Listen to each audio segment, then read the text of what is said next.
Hi everybody, I'm Bill Sharp, St. Andrews class of 68, and welcome to the Rocks and Razorbacks Podcast. Here, we feature conversations with remarkable alumni, teachers, and administrators from both Middleton and St. Andrews High Schools. This is a great way to share meaningful stories and keep our memories alive of growing up in West Ashley. This episode is hosted by Tim Fennell, Middleton class of 79. Tim sat down with beloved St. Andrews principal Neal "Jimmy" Golden. In March of 1973, Mr. Golden, then assistant principal, was named principal after the untimely death of Principal Bernard Hester, who had given 31 years to St. Andrews. Tim and Neal Kinard, Middleton class of 86, recorded Mr. Golden at his home south of Charleston and on site at the old St. Andrews property off Wapoo Road. Let's go ahead and start. How did you get an interest in being an educator?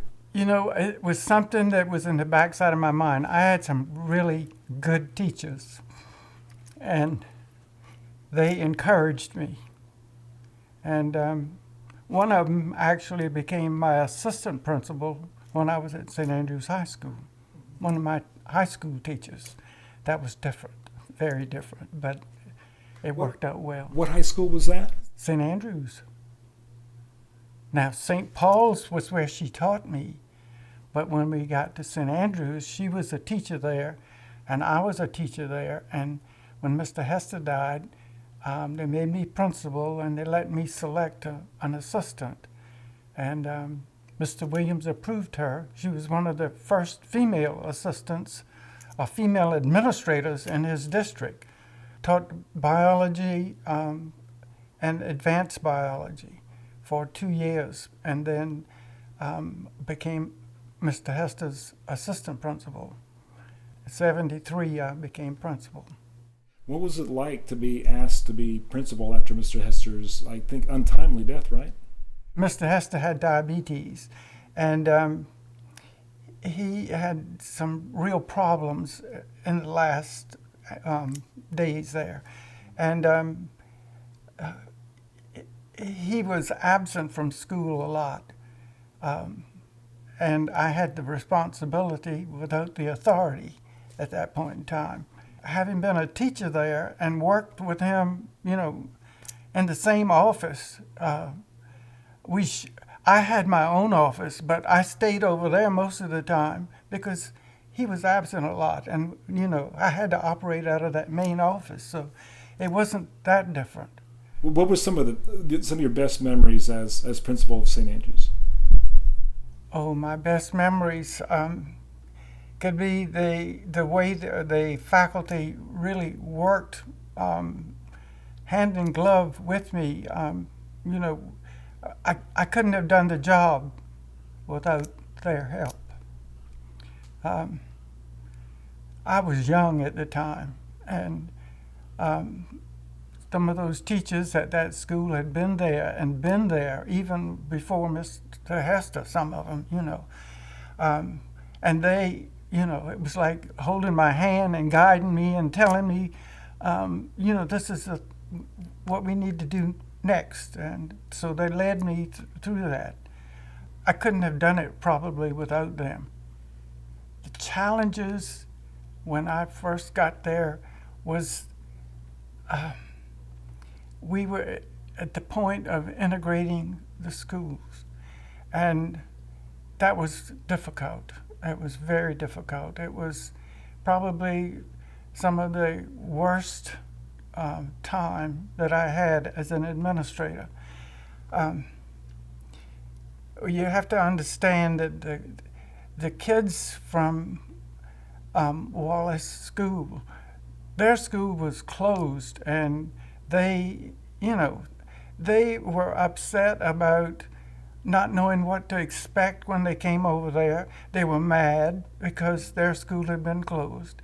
And my students, the students at St. Andrews, they were upset that these strange kids were coming to their school, and they might not be on the varsity football team anymore because some of those kids from that school are going to take their place. Same thing with the basketball, same thing with the cheerleaders, you know. It just was a time when they didn't know exactly what the outcome was going to be. And when they got there, of course, we had sit-ins on the front lawn, we had fights, you know, just all kinds of problems. And working with the faculty, we decided that if we were going to get any learning done, we had to do something. And what happened was we decided to do something called rap groups with the kids.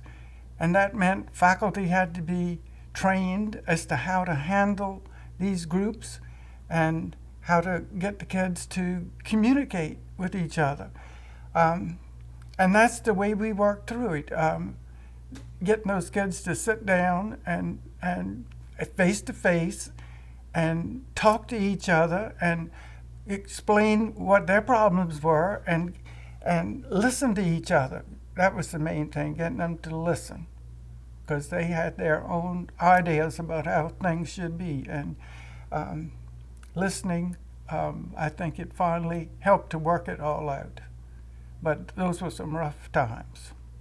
When do you think, like, wow, I think this is going to work, this is going to be a success? The students have come together, it somehow, some way. It did not happen in 1 year's time. It took, you know, it gradually worked its way in.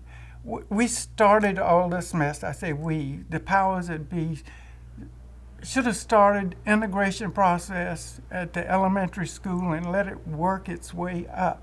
So, you know, we wouldn't have had those big clashes at the high school level. It was bad, but we got through it. Well, great. I also want to definitely ask you about some of your fondest memories of St. Andrews, being principal at St. Andrews. I enjoyed, we did a program with the Exchange Club of Charleston called School of the Year. And it involved activities from different clubs and programs within the schools, and the schools competed at the fair, and we would win School of the Year, and St. Andrews was on top most of the time. We just had faculty that would work with those kids and get the best out of them. Those were good times. Winning the trophies at the football and the basketball and the track, and those were good times too. Seeing the band out on the field at the competitions, you know, in Columbia, that was a good time. Going with the kids to a liftoff with Mu Alpha Theta with Louise Smith, that was a good time, all the way down to Florida. Taking the kids on senior trip. We would go to Nassau. Well, it started off as an assistant. I would go with the kids. We would go on a train to New York and Washington. Then when I became principal, we started doing the cruises. On the first ship that the kids went on was the Flavia, an Italian ship. And, you know, it was great. It gave us a kind of a safe place to keep them kind of corralled, but let them have some freedom, you know. Before we would go on those trips, I would call the parents in and say, now, I want you to know that I'm going to be there if your kid is having problems. I want you to know that I'm expecting them to do exactly what you told them they could do. But if I see somebody doing something that they ought not to be doing, then I'm going to step in. A couple times I had to step in, but, you know, nothing too serious. I went to a National Association of Secondary School Principals meeting in New Orleans. And when I got there, they had some entertainment for us. And these kids from this high school came in, and instead of just standing up and singing, they had choreography. And I mean, it was fantastic. I said, you know, I can do that back at my school.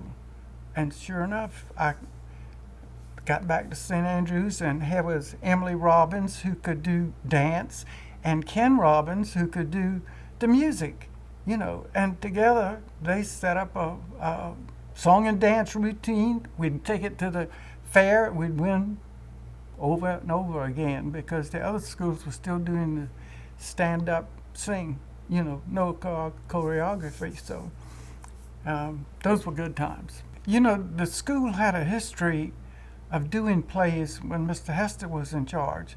They called him, of course, Fast. He did musicals, and he told me when I got, he said they weren't that fantastic, we just moved them fast, you know. And of course the parents that had been involved, the students that had been involved with Mr. Hester, a lot of them later became parents of the kids that I had at St. Andrews, so they really backed that program and helped make it move forward. You played a part in creating the Middleton splitting from St. Andrews. Can you tell us like a little bit how all that kind of came into the thinking and how long it took it to actually happen? John Kicklater was, I think, the first principal over there, and John would visit St. Andrews High School. We would pull students that were designated, you know, going to Middleton High School, and especially some of the more active ones that would talk, would give him some input. And he would take them in my office and sit them down, and they would talk about the things that Middleton was going to do. He was really getting them excited. They talked about being a Razorback and, you know, that kind of thing. What was the overall mindset at you know, having students split and form a separate school? They didn't like it. They didn't like it at all. It was the same way, you know, when the Wallace kids came to St. Andrews. These kids had been together all these years, and now they're taking them out of St. Andrews and creating a new school over here, and these kids now got to go over there, not knowing again what it was going to be like, how it would happen. It's just a matter of time heals it all, you know. Everything works out, especially when you got good leadership there.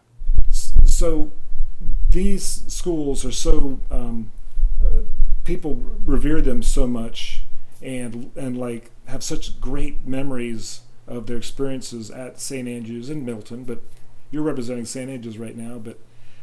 But why do you think that these folks now in their 50s and 60s are just like looking back so fondly at going to high school, especially going to St. Andrews High School? Well, the ones that came to St. Andrews, their parents had been there. They had been brought up, you know, being in the rock family, you know. So they were excited about coming to St. Andrews. The kids that were going to Middleton, they had no, you know, nothing to base it on. It was going to be brand new, you know. So I think that probably was the thing that, you know, held them together. Yeah, and I think the other school would say that being new was like a challenge, and so they bonded because of that. Probably so. Yeah. You give me your reaction when you see this picture.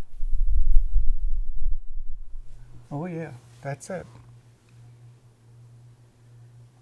That's it. What do you think of when you see that picture? What memories come back? Well, I remember the day that this rock was delivered. We had all of the students out on the front yard. This big Mack truck drives up with this flatbed on it, and the rock is on the back of it. And at that point in time, it did not have the rock on it, but it was the rock. We had I can't remember their names. The two girls. They were twins at St. Andrews in 1981, I think, somewhere along in there. Their father, I don't know where he had the connection, but he's the one that arranged for all that to happen. And they got the rock over there. It stayed right there until they moved it now to west. Yeah, right next to it is the sign that was on Middleton. Have you seen that, Neal? Yeah, I saw it last year when we were doing the game there. So they took that off the bricks of the front of Middleton, cut it in half, and put it on the sidewalks. I don't know that the football team at St. Andrews touched it that much, but I do remember that the seniors, Ms. Wilson, would line them up and they'd touch the rock as they were getting ready to graduate. I remember that, you know. What is the story about the name The Rocks? It's such a unique name. Well, there's a couple of stories, but the one that I was always told was that this football team held the line like a wall of rocks, and that was in the News and Courier, the Post and Courier at that time, and ever since then, then that's what Mr. Williams told me when I first came there. That's what the story was, but I don't know for sure. Somebody else might know more than us. Was there ever any rivalry between the two schools that you remember? I remember a story that St. Andrews and Middleton? Mm-hmm. Oh my goodness, yes. We lived for that. I'm not so sure about how different things happened, but I'm sure there was some shenanigans going on between, the two schools and delivering hog heads to one school and, different things like this. And, yeah, the rivalry was definitely there, always. It was beat Middleton if we don't beat anybody else. And I'm sure they felt the same way on that side. And I don't know why it emerged like that, but it did. It was like, it may have been family and then split family, and so it's get them again. So how often do you go to the reunions, and what do you see and hear when you're at the St. Andrews reunions? Well, I go when I'm invited, and the last couple of years I've been to two, as a matter of fact. And the last one, not the last one, but the one before the last one was my first graduating class. And those kids, I was getting ready to leave the reunion. I don't like to stay the whole time. I like for them to be able to have a good time. The president of the class walked up to me and handed me this bag and said, "We want you to have this." And I said, "Well, thank you." I thought it was something nice, Got in the car and was headed home, and my wife started looking through it. She said, "It's full of gift certificates." And there must have been well over $500 worth of gift certificates in that bag, so it was very much appreciated. Then the next year I went to the one at the Citadel Alumni House, and it was good seeing all the kids. I say kids now; they're all old. They're adults with children, but a lot of fun getting back and seeing everybody. This is where so many years of your life were spent, Old St. Andrews High School property, and but I really wanted to invite you here. Neal and I wanted to invite you here to talk about the fire that happened in 1978. We're here at the Old St. Andrews property where 46 years ago, the day after my birthday, we got the news that the school was on fire, and I left home to make a quick trip down here. And when I got here, there was a big blaze, and the front of this building was on fire. And got me kind of a numb feeling there to start off with. But I learned quickly that it's not the school that burned. It was the building that burned. We had a great faculty at that time. We had students that wanted to learn and a spirit that kept us going. So, we got out of that just like the phoenix arises from the ashes. We made it work, and that's the way it was. How did you learn about the fire yourself? I learned about the fire probably from security, who makes an effort to call anytime anything was wrong at the school. So that's how I got the message. Great. As you're driving down here, what were you imagining you might witness? I didn't know what to expect, but when I rounded the curve coming up in here, I could see the light from the fire. So it was burning pretty good when I got here. What to expect? I didn't know what was ahead, and we just made the best of it. Do you remember the time of day you're driving? It was night. It was 2 o'clock in the morning, I think, when I got the call, so it was early morning. When you came and you saw the flames, did you witness any other gathering or public or students watching it? Well, there were a number of people out here. I don't know how many students would have been here at that point in time. Maybe a few teachers, but I really don't recall, exactly who was here. Yeah, well, I had somebody write on the Facebook about the fire and right. how they actually how they were watched watching it, right. Yeah, and witnessing it and how emotional it was for them. Yeah. It was emotional for you. Somewhat. Tell me about that. Well, it's hard to believe that, that your building is burning, and what's to happen next? Thank goodness at that point in time, with our school governance, we had something called school-based management, which included participatory management. Faculty was involved with any decisions that I made. So what we did is we pulled the faculty together as soon as we could and got their opinion as to what we needed to do. We had already heard from the students. They didn't want to leave this campus. So after talking with the faculty and knowing what was, thinking we knew what was ahead, we decided we would stay here if we could get the district to bring us in some trailers. So what happened after that? The district agreed to bring in trailers. We moved the buses off the parking lot back there down to Kmart at the time, and the buses parked there. And, we had a faculty then that really worked hard to move desks and file cabinets and everything out of the classrooms into the trailers, and we opened up. And after that, for the students, it became a matter of umbrellas and book packs, because there were no more lockers. And as far as announcements, that was a thing of the past. We had to do a daily announcement sheet to get information to the kids. In losing that 17 classrooms, we also lost our auditorium. And our auditorium was special to a lot of these students here. A lot of plays, activities, things happened in that auditorium, and it brought back a lot of memories.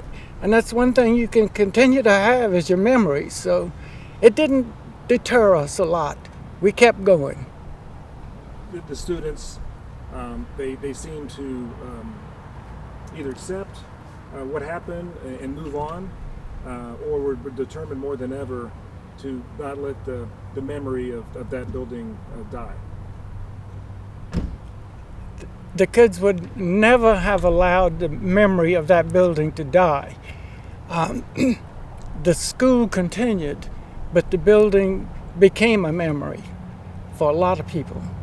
Nearby is Ravenel Stadium, right, and then the basketball gym.